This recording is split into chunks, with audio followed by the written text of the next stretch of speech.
Hello everyone, welcome to Bright Agro Classes Udaipur. आज हम लोग पढ़ने जा रहे हैं कॉकरोच, जो कि जेट और सीयूईटी के पॉइंट ऑफ व्यू से बहुत ज्यादा इंपॉर्टेंट है। ध्यान रखिएगा, जो कॉकरोच का जो टॉपिक है वो ज्यादातर जेट के अंदर पूछा जाता है। तो टाइम वेस्ट ना करते हुए हम लोग लेक्चर स्टार्ट करते हैं। देखिए, कॉकरोच के लिए सबसे पहले कॉकरोच को हिंदी में क्या कहेंगे? तिलचट्टा। क्या कहेंगे दोस्तों? हम लोग कॉकरोच को हिंदी में कहते हैं तिलचट्टा। और कॉकरोच का जो साइंटिफिक नेम है उसको अपन कहते हैं पेरिप्लेनेटा अमेरिकाना। तो अपने को पहला तो यही ध्यान रखना है कि कॉकरोच का साइंटिफिक नेम क्या होगा? पेरिप्लेनेटा अमेरिकाना। किसी भी जंतु को पढ़ने से पहले, किसी भी एनिमल को पढ़ने से पहले हमको उसकी हायरार्की यानी उसका वंशक्रम जानना जरूरी होता है। तो हम लोग जानेंगे कॉकरोच का वंशक्रम। सबसे पहला, कॉकरोच किस जगत या किस किंगडम में आता है? एनिमेलिया में। कॉकरोच खुद एक एनिमल है, तो ये कौन से जगत में आएगा? एनिमेलिया में आएगा। सेकंड, संघ कौन सा होगा? आर्थ्रोपोडा। संघ कौन सा होगा? आर्थ्रोपोडा संघ होगा। वर्ग कौन सा होगा? हेक्सापोडा। वर्ग कौन सा होगा? हेक्सापोडा। यहां पर यह ध्यान रखने की जरूरत है कि आर्थ्रोपोडा में आर्थ्रोस का मतलब क्या होता है? आर्थ्रोस का मतलब होता है संधित। अब मैक्सिमम बच्चों को ये नहीं पता होता था कि संधित का मतलब क्या होगा। संधित का मतलब होता है बच्चों जुड़े हुए। जुड़े हुए।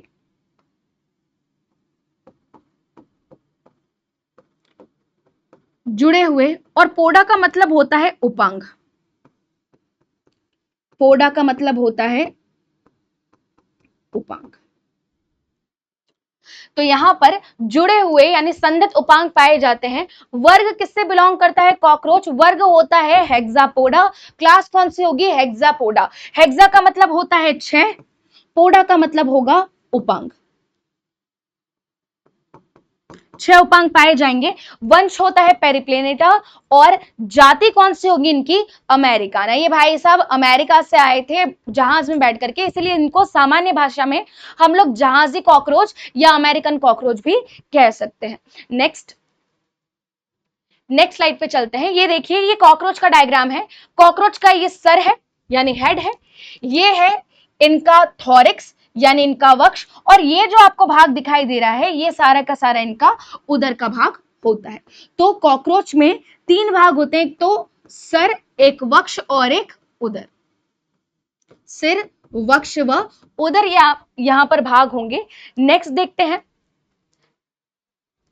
देखेंगे, कॉकरोच एक नॉक्टर्नल यानी रात्रिचर जीव है। ये ज्यादातर रात को सक्रिय होता है।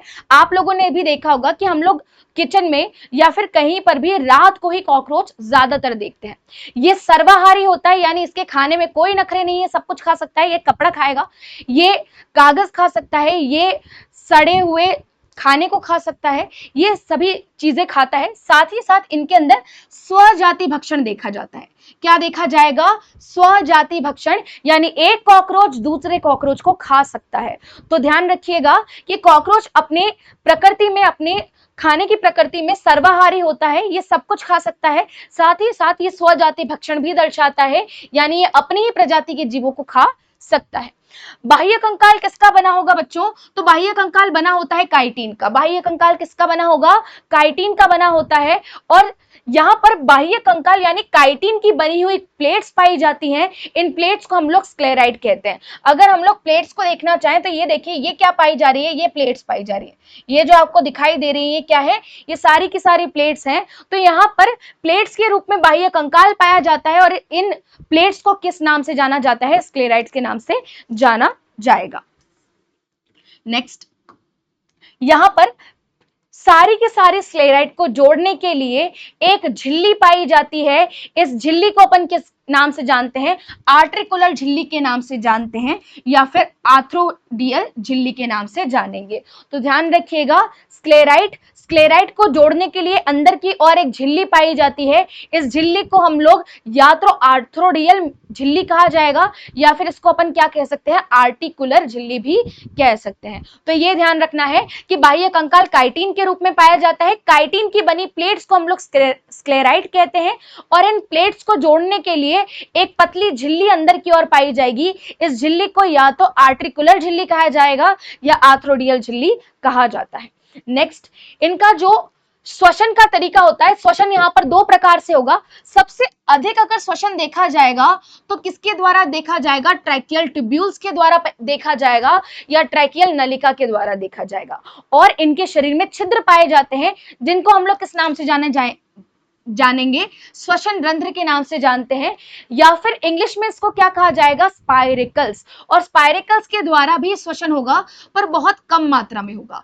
तो जेट 2024 में क्वेश्चन आया था कि कॉकरोच में श्वसन होता है किसके द्वारा, फुफ्फुस के द्वारा, गिल्स के द्वारा, या ट्रैकिया के द्वारा, या ट्रैकियल ट्यूब्यूल्स यानी ट्रैकियल नलिकाओं के द्वारा। तो किसके द्वारा श्वसन पाया जाएगा, ट्रैकियल नलिकाओं के द्वारा श्वसन पाया जाता है। कॉमनली यहाँ पर ट्रैकियल नलिकाओं के द्वारा जो श्वसन होगा वो सर्वाधिक मात्रा में देखा जाएगा, जबकि स्पाइरेकल या श्वसन रंध्र के द्वारा जो श्वसन देखा जाएगा वो बहुत कम देखा जाता है। एक और चीज ध्यान रखेंगे आप लोग कि स्पाइरेकल यानी श्वसन रंध्र कितने होते हैं, 10 जोड़ी होंगे। कितने जोड़ी होंगे बच्चों, 10 जोड़ी यहाँ पर श्वसन रंध्र पाए जाएंगे। उत्सर्जी अंग कौन सा होगा, अगर कॉकरोच के उत्सर्जी अंगों की बात की जाए तो कॉकरोच के अंदर मेलपिगियन नलिकाएं पाई जाती हैं और इन मेलपिगियन नलिकाओं की संख्या होती है 150, 150। कितनी संख्या होगी, 150 इनकी संख्या होगी। यहां पर उत्सर्जी पदार्थ किस रूप से में उत्सर्जित किया जाता है, यूरिक अम्ल के रूप में उत्सर्जित किया जाएगा। तो ध्यान रखिएगा कि यहाँ पर उत्सर्जी अंग कौन से होंगे, मेलपिगियन नलिकाएं, और यहाँ पर उत्सर्जी पदार्थ कौन सा होगा, यूरिक अम्ल होता है। और श्वसन किसके द्वारा किया जाएगा, या तो ट्रैकियल नलिकाओं के द्वारा या फिर श्वसन रंध्र या स्पाइरेकल के द्वारा। नेक्स्ट, शरीर कितने भागों में विभाजित होगा, शरीर 3 भागों में विभाजित होता है। हम लोग आर्थ्रोपोडा के कैरेक्टर्स में देखते हैं कि आर्थ्रोपोडा जितने भी हैं, जितने भी कीट वर्ग के जंतु हैं, इनका शरीर 3 भागों में विभाजित होता है, एक सर, एक वक्ष और एक उदर, यानी हेड, थॉरिक्स और अब्डोमेन। यहां पर ज्यादातर कभी कभी क्वेश्चन पूछा जा सकता है कि भ्रूण कॉकरोच में कितने खंड पाए जाते हैं या वयस्क कॉकरोच में कितने खंड पाए जाते हैं। तो पहली तो चीज आप ये ध्यान में रखेंगे कि कॉकरोच के भ्रूण को हम लोग निम्फ कहते हैं। क्या कहेंगे, निम्फ। कॉकरोच के भ्रूण को अपन क्या कहेंगे, निम्फ कहेंगे। पर इतना ध्यान रखना कि कॉकरोच, वयस्क कॉकरोच में पंख पाए जाते हैं परंतु निम्फ में पंख नहीं पाए जाएंगे। बाकी ये जो निम्फ है ये वयस्क कॉकरोच के समान ही दिखाई देता है और सफेद रंग का दिखाई देता है, जबकि वयस्क कॉकरोच भूरे रंग का दिखाई देगा। भ्रूण में सिर में 6 खंड होते हैं, वक्ष में 3 खंड होंगे और उदर में 11 खंड होंगे। अर्थात अगर भ्रूण कॉकरोच की बात की जाए, निम्फ की बात की जाए, तो निम्फ के शरीर में कितने खंड पाए जाते हैं, 20 खंड कुल मिलाकर के पाए जाएंगे। परंतु वयस्क की बात की जाए तो वयस्क में सर में या तो 6 खंड पाया जाएगा और कई बार किताबों में लिखा होता है कि 1 खंड पाया जाएगा। अगर 6 खंड के हिसाब से देखा जाए तो सर में 6 खंड, वक्ष में 3 खंड और उदर में 10 खंड पाए जाएंगे, अर्थात 19 खंड पाए जाएंगे। अगर एक के हिसाब से देखा जाए कि 6 खंड मिलकर के एक पूरा सर बनाएगा तो उसके अनुसार यहां पर कितने खंड पाए जाएंगे, 14 खंड वयस्क के शरीर में पाए जाएंगे। तो ध्यान रखिएगा कि सिर कितने खंडों से बना होता है, 6 खंडों से बना होगा, वक्ष 3 खंडों से और उदर कितने खंडों से बना होगा, वयस्क के अंदर 10 खंडों से बना होगा। नेक्स्ट देखेंगे, ये देखिए हम लोग सबसे पहले सर की बात करेंगे।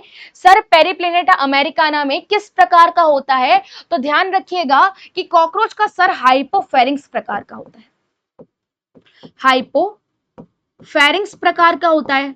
अब आप सोचेंगे कि मैम ये हाइपोफेरिंक्स क्या है, हाइपोफेरिंक्स प्रकार क्या है, तो जो कॉकरोच का सर होगा वो त्रिकोणाकार होगा, ट्राइएंगुलर होगा और अपनी बॉडी एक्सिस से, अपने शरीर के अक्ष से ये 90 डिग्री के कोण पर झुका हुआ रहता है। तो ध्यान रखिएगा, अगर अपन ये डायग्राम देखें कि ये कॉकरोच है, ये इसका सर है और ये कॉकरोच का डायग्राम है, तो यहां पर कॉकरोच अपने शरीर के अक्ष से इसका सर कितने डिग्री पर झुका रहेगा, 90 डिग्री के कोण पर यह सर झुका हुआ रहेगा। तो ध्यान रखिएगा कि यहां पर सर का प्रकार कैसा पाया जाएगा, हाइपोफेरिंक्स नहीं, हाइपोग्नेथस। इसको करेक्ट कर लीजिएगा, हाइपोफेरिंक्स नहीं है, हाइपोग्नेथस होगा। ये हाइपोग्नेथस प्रकार का सर होगा। ये सर ट्रायंगुलर होगा, त्रिकोणाकार होगा और अपने शरीर के अक्ष से कितने डिग्री पर झुका रहेगा, नीचे की ओर ये 90 डिग्री पर झुका हुआ रहता है। यहां पर सिर के अंदर मुखांग पाए जाते हैं। मुखांग किस प्रकार का पाया जाएगा कॉकरोच में, तो हम कहेंगे एक तो biting type, biting and chewing type,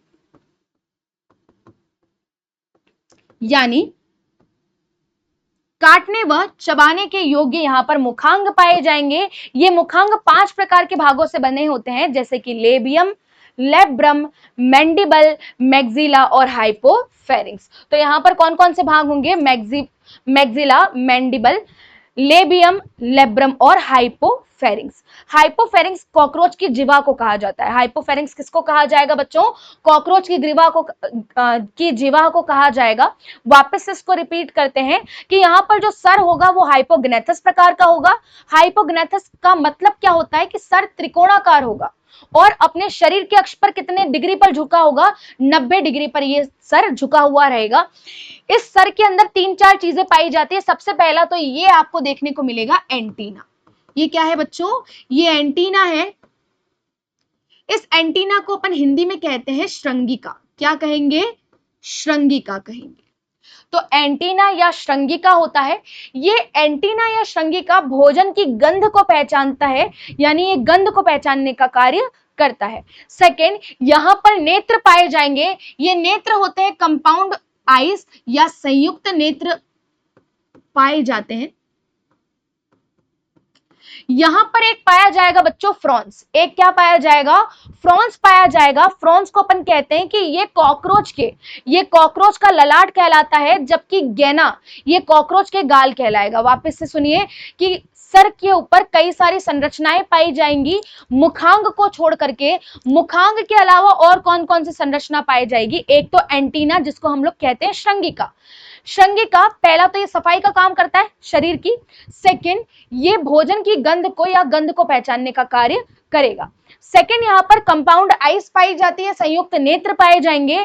cockroach का जो ललाट होगा जिसको अपन कहते हैं फ्रॉन्स, कॉकरोच के ललाट को क्या कहा जाएगा, फ्रॉन्स कहा जाएगा। और गैना कॉकरोच के गाल को कहते हैं। तो यहां से भी क्वेश्चन बहुत बार जेट में रिपीट होते हैं, तो इन चीजों को अपन को ध्यान से पढ़ना है। नेक्स्ट देखेंगे सर के अंदर कौन कौन सी संरचनाएं हम लोगों ने पढ़ी हैं। देखिए सर कैसा होगा, सर 6 खंडों से मिलकर के बनता है और वयस्क में सर एक खंड से बना, सारे 6 खंड मिलकर के एक खंड बनाते हैं। सर हाइपोग्नेथस प्रकार का होता है। यह त्रिकोणाकार होगा और शरीर के अक्ष से 90 डिग्री पर झुका हुआ रहता है। Mouth parts biting and chewing type के होंगे, यानी काटने व चबाने योग्य के। यहां पर आपको मुखांग देखने को मिलेंगे। माउथ पार्ट्स 5 भागों से मिलकर के बनते हैं। पहला तो मैंडिबल। मैंडिबल को कॉकरोच के जबड़े कहा जाता है। क्या कहा जाएगा, मैंडिबल को कॉकरोच के जबड़े कहा जाता है।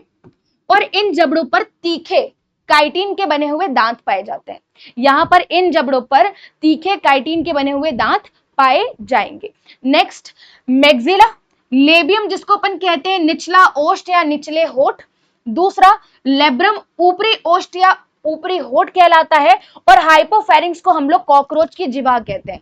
हाइपोफेरिंक्स को कॉकरोच की क्या कहा जाएगा, जिह्वा कहा जाएगा। तो मैंडिबल मतलब कि जबड़े, लेबियम निचला ओष्ठ, लेब्रम ऊपरी ओष्ठ और हाइपोफेरिंक्स को कॉकरोच की जिह्वा कहा जाएगा। तो अब मैग्जिला का क्या काम हुआ, मैग्जिला अपने खाने को उठा करके मैंडिबल तक या पूर्व मुख गुहा तक लेके जाती है। इस पूर्व मुख गुहा को हम लोग सिबेरियम कहते हैं। इस पूर्व मुख गुहा को हम लोग क्या कहेंगे, सिबेरियम के नाम से जानते हैं। तो ध्यान रखिएगा कि यहाँ पर मुखांग के 5 भाग होंगे, जिसमें से हाइपोफेरिंक्स मतलब कि जिह्वा, लेब्रम मतलब कि ऊपरी ओष्ठ, लेबियम मतलब निचला ओष्ठ और मैंडिबल का मतलब क्या होगा, जबड़े कहा जाएगा।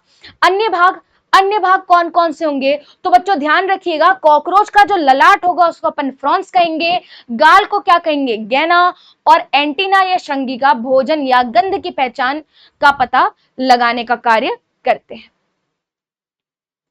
नेक्स्ट टॉपिक, कंपाउंड आईज, यानी हम लोगों ने सर के ऊपर एक और संरचना देखी थी जो कि दृष्टि का कार्य करती है, जो कि देखने का कार्य करती है, जिसको हम लोग किस नाम से जानते हैं? संयुक्त नेत्र। किसके नाम से जानेंगे बच्चों? संयुक्त नेत्र के नाम से जाना जाएगा। ये बता दें कि ये एक प्रकार का संवेदी अंग है। ये एक प्रकार का कौन सा अंग है? संवेदी अंग होगा। संयुक्त नेत्र, प्रत्येक नेत्र 2000 ओमेटिडिया से बना होता है। ये बहुत इंपॉर्टेंट है कि संयुक्त नेत्र किससे बना होता है? ओमेटिडिया से। यहां पर संयुक्त नेत्र कितने पाए जाएंगे? एक जोड़ी पाए जाएंगे। अगर एक नेत्र 2000 ओमेटिडिया से बना है तो दो नेत्र किससे बनेंगे? 4000 ओमेटिडिया से बने होते हैं। साथ ही साथ ओमेडिया नेत्र की संरचनात्मक व क्रियात्मक इकाई कहलाती है।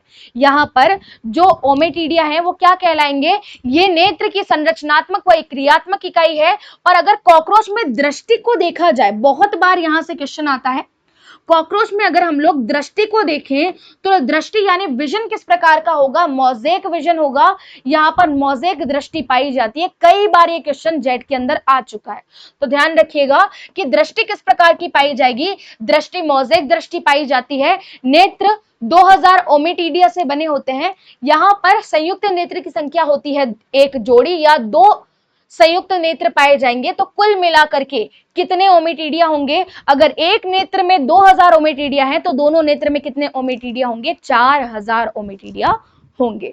और ये संयुक्त नेत्र की क्रियात्मक व संरचनात्मक इकाई है। नेक्स्ट देखेंगे वक्ष। वक्ष कितने भागों में बटा होगा? वक्ष कितने भागों में यानी कितने खंडों में विभाजित रहता है? 3 खंडों में। पहले वक्ष को अपन कहते हैं प्रोथोरिक्स, अग्रवक्ष। दूसरा होता है बच्चों मध्य वक्ष, जिसको अपन कहते हैं मीजोथोरिक्स। और तीसरा होगा नीचे वाला पश्च वक्ष, जिसको अपन क्या कहते हैं? मेटाथोरिक्स कहा जाएगा। अग्रवक्ष में टांगे कितनी जोड़ी होंगी? तो टांगे एक जोड़ी होती है। तो ध्यान रखिएगा कॉकरोच में 3 जोड़ी टांगे होंगी और ये तीनों जोड़ी टांगे कहां पे पाई जाएंगी? वक्ष के अंदर। आपको उदर के अंदर यानी उदरीय भाग में, अब्डोमिनल एरिया में कोई भी टांगे देखने को नहीं मिलती है। 6 टांगे यानी 3 जोड़ी टांगे कहां पे पाई जाएंगी? वक्ष के अंदर पाई जाएंगी। अग्रवक्ष में कितनी जोड़ी टांग पाई जाएगी? एक जोड़ी। मध्य वक्ष में कितनी जोड़ी टांग पाई जाएगी? एक जोड़ी। और पश्च वक्ष में एक जोड़ी टांगे पाई जाएंगी। कुल मिलाकर के यहाँ पर 3 जोड़ी टांगे हो गई और 3 जोड़ी टांगे यानी 6 टांगे यहाँ पर आपको देखने को मिलती है। वक्ष में 2 जोड़ी पंख पाए जाएंगे, एक तो अग्र पंख और एक पश्च पंख। अग्रपंख मध्य वक्ष में पाया जाता है। अग्रपंख कहां पे पाया जाएगा? अग्रपंख मध्य वक्ष में पाया जाता है। ये एक जोड़ी होगा। ये बड़ा प्रकार का पंख होता है, यानी ये साइज में ज्यादा बड़ा होगा। हम कहते हैं कि ये पंख लेदरी होता है, लेदरी होगा यानी मोटा होता है। और इसका कार्य है कि ये शरीर की सुरक्षा करता है। ये शरीर की क्या करेगा? सुरक्षा करेगा। जबकि पश्च वक्ष में पाया जाने वाला एक जोड़ी जो पंख होगा वो अपने आकार में तो होगा छोटा, परंतु ये उड़ने का कार्य करेगा। तो ध्यान रखिएगा कि कॉकरोच, एक वयस्क कॉकरोच में 2 जोड़ी पंख पाए जाते हैं। एक मध्य वक्ष में पंख पाया जाएगा जो कि बड़ा होगा, शरीर की सुरक्षा करेगा, जबकि एक छोटा पंख पाया जाएगा जो कि उड़ने में सहायक होगा। तो एक बार डायग्राम से अपन वापस से देख लेते हैं।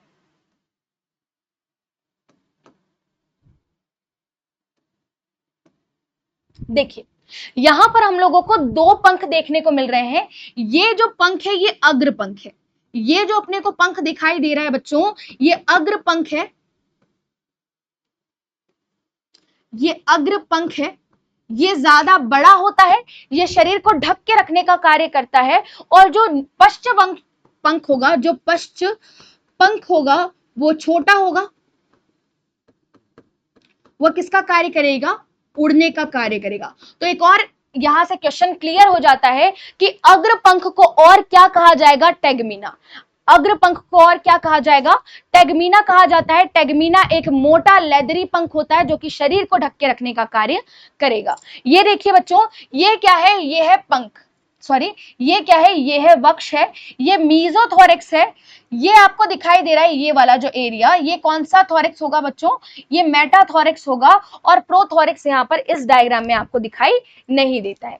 यहाँ पर कितनी जोड़ी टांगे पाई जा रही है, देखिए 1 2 3, और इसके अपोजिट 1 2 3, यानी 3 जोड़ी टांगे यहाँ पर कॉकरोच में देखने को मिलती है। नेक्स्ट देखेंगे, ये देखिए ये टैगमीना जो शरीर को क्या कर रहा है, ढक के रखने का कार्य कर रहा है।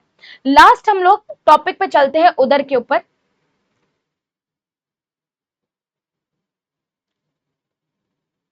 देखिए अगर हम लोग उदर की बात करें, अगर हम लोग उदर की बात करें तो उदर 10 खंडों में विभाजित होता है, यानी नर और मादा दोनों के शरीर में उदर के खंडों की संख्या कितनी होगी, 10-10 खंड यहां पर पाए जाएंगे। ध्यान रखिएगा कि कॉकरोच लैंगिक द्विरूपता दर्शाता है, कॉकरोच लैंगिक द्विरूपता दर्शाता है, अर्थात नर और मादा दिखने में अलग अलग होंगे, नर और मादा दिखने में क्या होंगे, अलग अलग होंगे, यानी नर मादा से अलग दिखाई देगा और मादा नर से अलग दिखाई देगी। पहली चीज तो अपन ये देखेंगे कि नर और मादा दोनों के 10वें खंड पर एक संरचना पाई जाती है जिसको हम लोग कहते हैं एनाल सर्काई। ये क्वेश्चन बहुत बार जेट में पूछा जा चुका है, तो ध्यान रखिएगा कि नर और मादा के 10वें खंड पर, कौन से खंड पर, 10वें खंड पर क्या पाई जाएगी, एनाल सर्काई या गुदालूम पाई जाती है। यहां से जो कॉकरोच होता है वो ध्वनि का पता लगाता है, यानी ध्वनि ग्राही कहां पे उपस्थित होंगे, एनाल सर्काई या गुदालूम में उपस्थित होंगे। एनाल स्टाइल केवल और केवल नर में पाया जाता है। ये कॉकरोच के 9वें खंड में पाया जाएगा, नर के अंदर। नर कॉकरोच के 9वें खंड पर कौन सी संरचना पाई जाएगी, एनाल स्टाइल, और यही लैंगिक द्विरूपता दर्शाता है किसमें, नर में, यानी एनाल स्टाइल को देख करके आप ये पता लगा लोगे कि भाई ये क्या है, नर है। नेक्स्ट, नर और मादा के 5वें व 6ठे खंड के मध्य में एक जोड़ी गंध ग्रंथि या स्टिंक ग्रंथि पाई जाती है। ये यहां से गंध का श्रवण करते हैं ताकि दुश्मनों को भी पता लग जाए कि एक कॉकरोच यहां पर बैठा हुआ है, और नर और मादा यहां से ही फेरोमोन्स यानी एक दूसरे को आकर्षित करने के लिए हार्मोन्स यहां से ही स्रावित करते हैं। 7वां खंड मादा में चौड़ा व नौकाकार होगा। आपको यह ध्यान रखना है कि नर और मादा दोनों में 7वां खंड हमेशा बड़ा होगा, पर मादा के अंदर यह बड़ा होने के साथ साथ में चौड़ा और नौकाकार भी होता है। कैसा होगा, मादा में 7वां खंड हमेशा नौकाकार होगा, और अगर आप देख लें कि 7वां खंड नौकाकार है, बोट शेप्ड है, तो आपको पता लग जाएगा कि ये किसको दर्शा रहा है, ये मादा को दर्शा रहा है। तो मादा में कौन कौन सी संरचना नहीं पाई जाएगी, मादा के अंदर एनाल स्टाइल नहीं पाई जाएगी, जबकि नर के अंदर एनाल स्टाइल पाई जाती है। नर के अंदर नौकाकार 7वां खंड नहीं पाया जाएगा, 7वां खंड तो पाया जाएगा पर उसका आकार कैसा नहीं होगा, नौकाकार नहीं होगा, जबकि मादा में 7वां जो खंड होगा वो नौकाकार पाया जाता है। और इसी के हिसाब से मादा भी क्या दर्शाती है, लैंगिक द्विरूपता दर्शाती है। 7वें 8वें और 9वें खंड में मादा जनन कोष्ठ या फीमेल जेनाइटल चैम्बर पाया जाता है। तो ध्यान रखिए, एक बार और अपन अब्डोमेन का रिवाइज कर लेते हैं कि अब्डोमेन यानी उदर नर और मादा में 10-10 खंडों में विभाजित होते हैं। यहां पर कॉकरोच लैंगिक द्विरूपता दर्शाता है। लैंगिक द्विरूपता में हम लोग पहला देखते हैं कि यहां पर एनाल स्टाइल केवल नर में पाई जाएगी, और नर के उदर के 9वें खंड में यहां पर एनाल स्टाइल पाई जाती है। और हम लोग ये भी कहते हैं कि एनाल स्टाइल और कुछ नहीं, ये नर का एक मेथुनांग है। ये क्या है, नर का मेथुनांग है, 9वें खंड में पाया जाएगा। और क्या दर्शाता है, ये लैंगिक द्विरूपता दर्शाता है। मादा में लैंगिक द्विरूपता दर्शाने के लिए इसका 7वां खंड चौड़ा हो जाता है, और चौड़े के साथ में ये कैसा दिखाई देगा, ये आपको कैसा दिखाई देगा, नौकाकार दिखाई देगा। और मादा इसी के हिसाब से क्या दर्शाती है, लैंगिक द्विरूपता दर्शाती है। और कौन कौन सी संरचना देखी हम लोगों ने, एक था बच्चों एनाल सरकाई, जिसको हम लोग गुदालूम कहते हैं। गुदालूम पर ध्वनिग्राही पाए जाते हैं, अर्थात कॉकरोच किससे ध्वनि का पता लगाता है, एनाल सरकाई से। और नर व मादा के 10वें खंड पर क्या उपस्थित होते हैं, एनाल सरकाई। जबकि 5वें व 6ठे खंड पर क्या उपस्थित होगा, एक जोड़ी गंध ग्रंथि या स्टिंक ग्लैंड उपस्थित होती है। ये गंध स्रावित करती है इन क्षेत्रों से, और इस गंध से दुश्मनों को पता लग जाता है कि यहां पर कोई कॉकरोच है, और नर और मादा इसी गंध से एक दूसरे को क्या करते हैं, आकर्षित करते हैं। जरा देखिए इस डायग्राम को। इस डायग्राम को अगर हम लोग देखें तो देखिए ये क्या है बच्चों, ये है सर। ये आपको जो दिखाई दे रहा है ये प्रोथोरैक्स है, यानी अग्रवक्ष है। ये है मध्यवक्ष, और ये मेटाथोरैक्स है। ये है पश्चवक्ष। अगर हम लोग अग्रवक्ष में देखें तो बड़ा सा एक पंख पाया जाएगा, जिसको अपन क्या कहेंगे, इस पंख को अपन कहेंगे टेगमीना।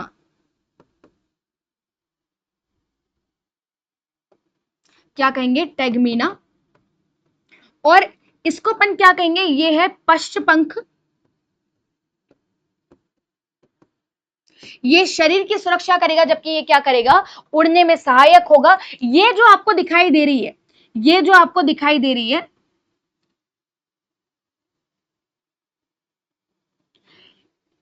देखिए इसको अपन क्या कहेंगे, इसको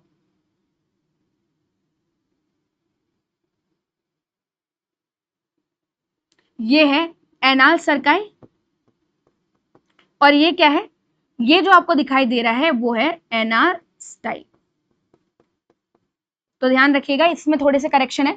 ये क्या है, एनाल सरकाई है, जबकि इसको अपन क्या कहेंगे, एनाल स्टाइल कहेंगे। एक बार पिछला वाला डायग्राम भी अपन देख लेते हैं। देखिए यहां पर ये जो आपको दिखाई दे रही है, ये संरचना कौन सी पाई जाएगी, एनाल सरकाई पाई जाएगी। तो यहां पर हम लोगों ने जो कॉकरोच है, कई सारी संरचनाएं यहां पर देखी। ये है सर, ये क्या है बच्चों, ये है वक्ष, और जो ये संरचनाएं हैं उसको अपन क्या कहेंगे, इसको अपन उदर कहते हैं। ये जो आपको संरचनाएं दिखाई दे रही है, ये क्या है, ये है एनाल सरकाई। जबकि एनाल स्टाइल कहां पे पाया जाएगा, 9वें खंड में पाया जाता है। तो आज की जो कॉकरोच का लेक्चर है, इसको अपन यहीं पर एंड करते हैं। होप सो ये जो लेक्चर है ये आपके लिए हेल्पफुल रहा होगा। यहां पर इस लेक्चर को अपन एंड करते हैं। Thank you so much.